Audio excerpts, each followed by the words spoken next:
Le président Amadou Ahidjo avait toujours sollicité un homme d'église catholique, Monseigneur Albert Ndokmo. Quand ce dernier fut rentré de Rome au Vatican, rendre compte à son pape du retour au pays, son homologue Thomas Mongo a refusé de le recevoir dans son bureau, jusqu'à ce que la police répressive de l'époque soit venue le prendre dans son secrétariat comme un malpropre. Voyez ce que font les missionnaires catholiques. Voyez un évêque qui traîne à la boue son collaborateur, son homologue évêque.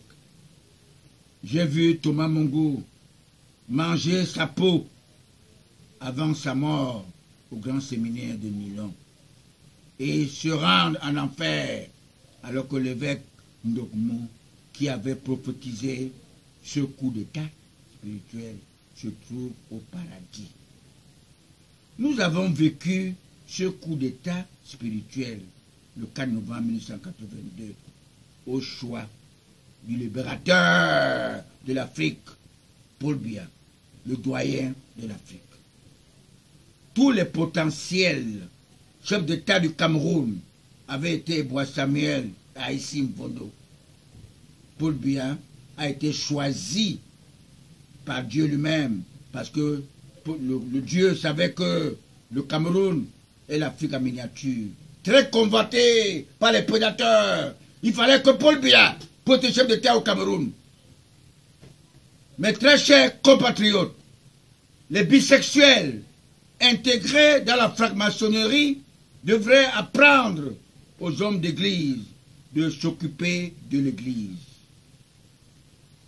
Je le dis parce que je constate que mon église catholique ne sert pas l'Afrique.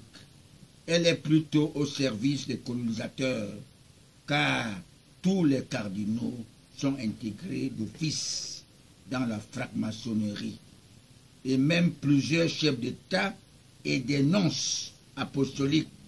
Exemple, le tout jeune footballeur George Weah, devenu chef d'État dans un pays africain qui n'est pas moyen, pays pauvre, dans notre pays pauvre, il est franc-maçon. Dans notre pays, le Cameroun, nous sommes bénis de Saint-Esprit d'avoir à la tête de notre pays, de notre constitution, le président Paul Biya, qui a refusé sa vocation d'être prêtre. Il est patient, il n'aime pas la violence. Mais les francs-maçons qui l'entourent veulent le pousser à créer lui-même une guerre civile et on va se moquer de lui. Je dis non, Paul Biya est le serviteur de Dieu. Il ne pourra jamais faire des mauvaises choses que les gens prétendent. Vous devez savoir cela. Moi, qui suis son soutien inconditionnel, je vous prie de bien vouloir vous inscrire massivement dans la liste électorale à plus de 30 millions d'âmes, même les témoins de Jéhovah, pour barrer la voie à ceux qui n'ont pas la crainte de Dieu. Le Cameroun n'est pas à vendre. Les recensements sont erronés. Nous avons conservé l'ancien concept. J'ai dit non à la recolonisation, non à la déstabilisation. Paul Biya est le choix de Dieu pour notre pays, le Cameroun. Nous sommes un pays souverain, indivisible, même si nous avons des brebis galeuses, comme mon feu camarade Son André, qui voulait, l'homme qui n'aime pas le boycott, qui voulait s'accaparer de l'hôtel Aquapalace. Le roi Salomon, Paul Biya, a dit non, nous ferons une réconciliation.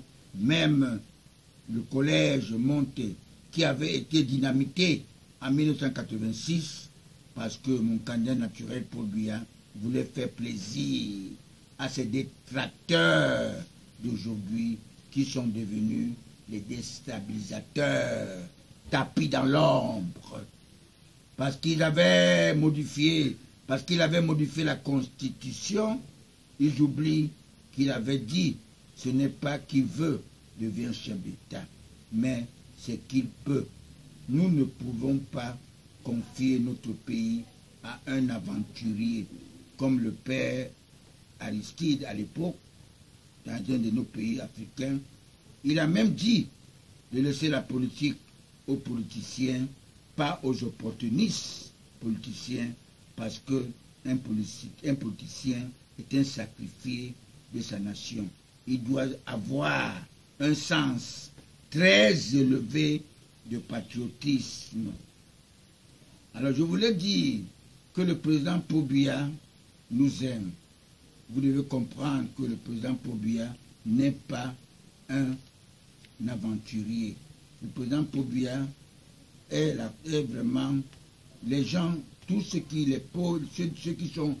Paul Biya nous a donné la possibilité de s'exprimer librement.